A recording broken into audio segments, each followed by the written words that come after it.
Um grande abraço para você, seja bem-vindo ao Sem Protocolo.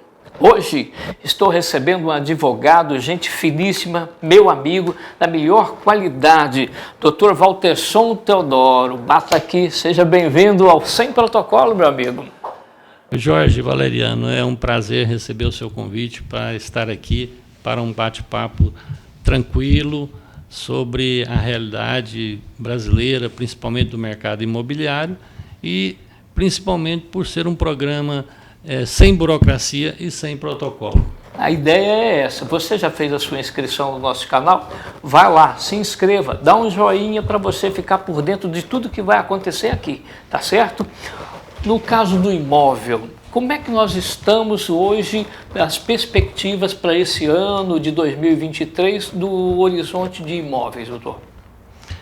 Jorge, você analisar o mercado imobiliário hoje, você tem que visualizar um contexto global. E, nesse momento, é preciso que a gente faça uma retrospectiva desde o advento da pandemia, que foi um evento significativo, que mudou muito na realidade, não só brasileira, como no mundo inteiro, né? E em 2020, então, com o advento da pandemia, que é um evento totalmente atípico na vida da humanidade, muita coisa mudou. 2020 foi um ano de pânico na vida do mundo inteiro, não foi só do brasileiro. 2020 foi um ano difícil, terrível, né? Muitas vidas foram embora, né? Muitas famílias ficaram enlutadas. E isso perdurou por 2021, 2022, que nós entramos em 2023 com um certo alívio. Na verdade, graças à ciência, aquele pânico, muitas vidas, perdemos muitas vidas, mas graças à ciência, a ciência agiu relativamente muito rápido e vieram as vacinas e começaram a reduzir a quantidade de mortes. Hoje as mortes estão muito poucas pela Covid, né? Mas 2020 morreu muita gente, 2021, 2022 já começou realmente um declínio muito forte na quantidade de mortes, né? Então a economia foi muito afetada durante esse período e muita coisa mudou. Porque naquele momento de pânico, que todo mundo teve que fechar as portas, principalmente a área comercial, empresarial, fechar as portas e ir para casa, ficar confinado, o povo ia ficar sem renda, sem dinheiro, aí os governos abriram o cofre. Abriram o cofre e quem tinha dinheiro, deu dinheiro para a população, e quem não tinha, fabricou dinheiro, imprimiu dinheiro com a maquininha. Quando você deu muito dinheiro para a população, em 2021, nós tivemos, inclusive, uma economia bem suportada por esse dinheiro da pandemia. A economia não foi tão mal em 2021 nem em 2022. O mercado imobiliário cresceu em 2021 e 2022. Né? Mas o fato de imprimir dinheiro gera um outro problema que chama-se inflação. E isso puxa o preço. E isso cria uma série de outros problemas, né? Então, nós tivemos com a alta demanda, porque o que ocorreu? Com a pandemia, as pessoas foram para casa. Quem morava em apartamento, o que aconteceu? Se sentiu muito confinado, porque passou o dia inteiro com a família, confinado no apartamento, sentiu vontade de comprar uma casa ou uma chácara, para poder ter mais liberdade, aí pensar numa qualidade de vida melhor. Porque antes a pessoa morava no apartamento, trabalhava o dia inteiro, nem percebia que ele vivia num local bastante confinado. Com o passar da pandemia, essas coisas vão retornando, né? Essas coisas vão retornando. Então, houve uma grande valorização de residências nesse período de 21 e 22. As casas, quanto mais espaço, piscina, áreas de lazer, porque as pessoas não queriam ficar confinadas com a família dentro de casa, queriam mais espaço para viver melhor, né? Então isso gerou realmente uma elevação de preços. Agora, com a questão de imprimir dinheiro e de uma série de coisas, veio a inflação. E agora estão trabalhando para controlar a inflação. Nós estamos com uma taxa Selic de 13,7%, que é um fator de controle inflacionário, né? Então, espera-se que o mercado agora seja um mercado um pouco mais cauteloso, mas, se você analisar o contexto mundial, o Brasil, em geral, ele não está mal. O Brasil é a 9ª economia do mundo. O Brasil está entre os 10 maiores produtores de petróleo do mundo. A inflação nos Estados Unidos hoje está maior do que a do Brasil. A inflação na Argentina está de 95%. O Brasil está 5,7%. Então, ela está sob controle. Isso dá uma certa confiança para a pessoa que vai investir em imóveis? Ô Jorge, veja bem, eu acho que você tem acompanhado o que tem acontecido nas bolsas de valores. As bolsas estão em queda no mundo inteiro. Empresas estão quebrando, às vezes por efeito até da própria pandemia, porque no primeiro momento elas venderam muito e depois, com o passar da pandemia, foram voltando aos níveis normais. E algumas empresas não estavam preparadas para esse retorno. Elas tiveram um pico de vendas, né? Então, você vê, por exemplo, o caso da Americanas. Então, o mercado de ações hoje, os investidores do mercado de ações hoje estão muito cautelosos. Estão muito cautelosos com ações. E esse dinheiro da Bolsa de Valores pode muito bem estar migrando para os imóveis, que sempre foi e sempre será o investimento mais seguro do mundo. Ele é um investimento conservador, mas é o mais seguro. Porque se você investe em ações, hoje você pode estar bem, amanhã você pode não ter nada. O imóvel, se ele baixar de preço, mas você continua tendo aquele imóvel. Você não perde ele. Amanhã ele volta para os níveis normais. Existe um provérbio que diz: quem investe, quem compra terra não erra. Isso é verdadeiro, diante do que você fala? Totalmente verdadeiro. Totalmente verdadeiro, né? O imóvel é um investimento altamente seguro. Ele não é volátil, né? E o imóvel, quando ele baixa de preço, mas se ele for um imóvel de renda, a renda normalmente ela não abaixa, ele continua dando renda, né? E mesmo quando ele baixa de preço, mas você está com ele como um ativo imobiliário, um investimento seguro, ele sempre retorna aos níveis normais. É difícil você ver falar uma pessoa que investiu em imóveis e quebrou. Agora, você vê falar no cara que investe em ações e quebra, você vê falar no cara que investe na empresa e quebra, mas em imóveis é difícil. É difícil. Doutor Valterson, qual que é o melhor investimento? Você comprar o imóvel ou você aplicar o seu dinheiro em algum tipo de fundo e pagar aluguel? Qual que é a recomendação do senhor, principalmente para o mercado de Palmas? Olha, Jorge, essa questão de investimento, se você consultar 200 consultores, cada um vai ter uma opinião, com certeza. Mas eu diria para você o seguinte, que se você não tiver pressa, o imóvel é aquele que vai te deixar dormir um sono tranquilo. Vejo aqui também, doutor Valterson, o senhor presidiu o Conselho Regional de Imóveis, Corretores de Imóveis do Tocantins, que é uma entidade muito séria. E quando a pessoa vai adquirir um imóvel, ele deve procurar um corretor? Qual que é a orientação do senhor? Olha, tudo que a gente vai fazer na vida, Jorge Valeriano, você deve procurar um profissional. Às vezes eu vejo pessoas, até amigos, que estão bem de vida, estão ganhando dinheiro, mas se aventuram em fazer investimentos sem orientação, sem uma consultoria adequada, né? Eu sempre digo, se você vai comprar um imóvel, consulte um corretor de imóveis que conhece profundamente o mercado. Eu vou até, sem dar nome à pessoa, Mas eu vou citar um caso aqui que eu já vi aqui em Palmas.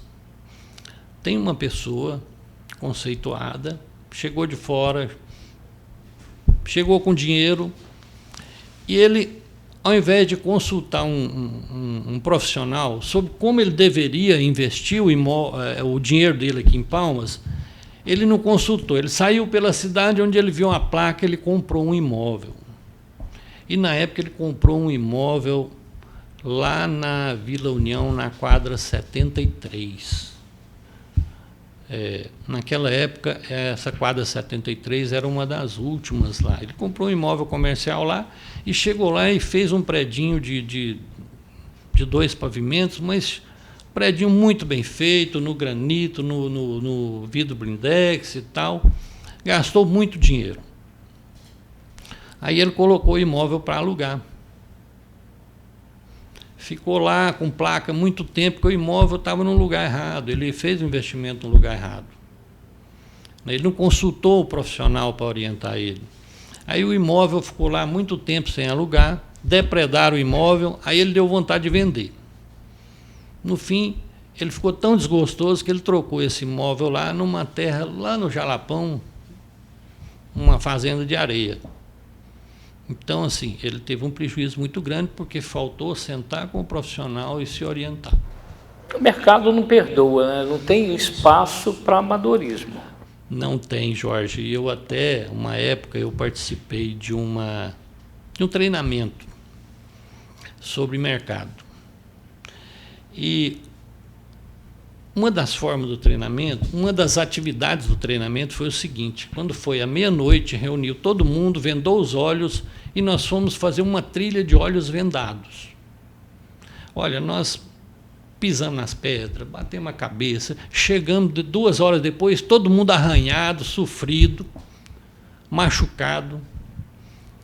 Tomamos banho, dormimos, no outro dia cedo, 6 horas da manhã, os treinadores nos acordaram. Aí levaram a gente para uma sacada de um hotel e mostraram assim, uma paisagem linda, os passarinhos cantando, aquela floresta bonita, às 6 da manhã, ao alvorecer. Aí ele fez o seguinte exemplo, falou assim: gente, o que vocês estão vendo aí? Está bonito isso aí? Tá. A gente, quando vai empreender, a gente olha o mercado, a gente fala, olha, que coisa linda o mercado, eu vou montar aqui eu vou abrir uma lojinha, uma coisa e tal, e não se orienta, não vai no Sebrae pegar uma consultoria, né? Aí ele falou, olha, o mercado é assim, o cara olha, acha que é muito bonito, depois quando entra, aí vem os espinhos, as pedras. Aí você lembrou da noite. Eu lembrei do treinamento, né? Lembrei da noite, né? É desse jeito que é. Bela lição, né? É uma lição, né? Agora, doutor Valterson, qual o recado o senhor dá para uma pessoa que vai procurar um investimento? Quer seja ele para comprar um imóvel para morar, quer seja para comprar um imóvel para empreender. Como foi o exemplo que o senhor deu aí, que foi mal sucedido lá? Ô Jorge, é o seguinte, se você vai comprar uma residência, ela é para o seu desfrute, não é para renda. Você não está pensando nela para... Então você compre num lugar mais tranquilo, no melhor lugar para você viver, onde não tem barulho, não compra perto de hospital, nem perto de escola, você está nem perto de bares, nem perto muito perto de supermercado, que vão te perturbar. Você compra num lugar bem tranquilo, que é para o seu desfrute. Agora, se você quer investir para ter renda, você procura as melhores posições, as avenidas, as esquinas, os melhores pontos. Você não olha para o imóvel, você olha para o ponto. Quando a Caixa Econômica vai fazer a concessão de uma casa lotérica, você pode olhar o edital lá que ela exige que seja em avenida, de preferência em esquinas, próximos de ponto de ônibus, ou seja, próximo de fluxo de pessoas que consomem. Não dá erro, então. Não dá erro, dificilmente. Uma consultoria bem feita é sinônimo de bons resultados. Você já observou a posição das redes de farmácia, Drogazil, a Pague Menos, a localização, para tudo tem técnica. Você quer ver, por exemplo, você vai montar uma padaria. Se você montar uma padaria no sentido do fluxo de quem vem para o trabalho, você não vende. Porque padaria vende é quando a pessoa sai do trabalho. Se ele passar na porta, ele para e compra. Mas de manhã cedo, ele não vem, poucos vêm comprar e voltar em casa. Ele compra à tarde, quando ele sai do serviço, ele passa na padaria, já compra o pão, já compra o leite, leva para casa. Então tem uma diferença muito grande numa padaria. Quando você vai escolher um ponto de padaria, panificadora, ela deve estar no fluxo de volta para casa. Doutor Valterson, imóveis rurais. Olha, imóveis rurais, veja bem, o que está movendo, o que está segurando o Brasil hoje? O agronegócio. Porque nós estamos com a taxa de câmbio ideal, acima de R$5. Se ela baixar, inviabiliza o agronegócio. Se subir demais também dá problema. Hoje, o Brasil é privilegiado em terras agricultáveis, né? Então, as fazendas hoje, aptas ao plantio de soja e milho, estão supervalorizadas, porque é o produto de exportação por excelência, esses dois. É o produto que alimenta o mundo, é o produto que alimenta os seres humanos e os animais. A soja e o milho produz proteína animal, porque é a ração que alimenta os animais no mundo inteiro. Isso é um grande ganho. Esse é o grande ganho. O Brasil dificilmente ele vai ter problema na balança comercial, porque alimentar o mundo hoje não é brincadeira. Então o Brasil hoje é o país que os olhos do mundo estão voltados para o Brasil, porque é o país que vai ter condição de alimentar o mundo. Aliás, tem coisa que eu acho até injusto, Jorge. Você me dá a liberdade de comentar aqui. Por exemplo, no Tocantins nós produzimos o melhor abacaxi, né? Um abacaxi de exportação. Se você chegar no Rio de Janeiro, num grande supermercado do Rio de Janeiro, você come um abacaxi de qualidade produzido no Tocantins. Se você chegar num supermercado da Espanha, você come um abacaxi produzido no Tocantins. Mas nós aqui só comemos o abacaxi de segunda, porque o de primeira já sai da lavoura para exportação. Você sabia disso? Isso é muito importante que o senhor está falando. O nosso Sem Protocolo de hoje está chegando ao final, mas antes, primeiro, as suas considerações finais, doutor Valterson Teodoro. Bom, eu achei que estava começando e já está terminando. Você vê que o tema é tão palpitante, né? Esse tema de economia e tudo, né? Eu só quero agradecer a oportunidade de ter podido passar poucas experiências que eu já tive na vida aqui. Eu acho que qualquer um que você chamar aqui, cada um tem uma opinião, e eu fiz questão de expor as minhas opiniões pessoais de acordo com a minha vivência. Qual é a perspectiva do mercado imobiliário para o ano de 2023? Eu diria para você que eu não vejo nenhum motivo para pessimismo. Ao contrário, a economia brasileira ela está sob controle, a tendência dos juros é baixar paulatinamente no decorrer do ano, e à medida que os juros vão baixando, a economia vai reaquecendo. Então, eu vejo com bons olhos o investimento imobiliário, até porque é o ativo mais seguro de todos os tempos, e principalmente agora, quando há insegurança, uma certa insegurança nas bolsas de valores, e muito investimento que não está tendo segurança nas bolsas de valores, deverão migrar para os imóveis agora nesse ano de 2023. Este doutor Valterson Teodoro é conterrâneo do Amado Batista, nascidos em Catalão, no estado de Goiás, na mesma data, 17 de fevereiro. Fiquei muito feliz em recebê-lo. Obrigado. Sem protocolo de hoje fica aqui. Tchau.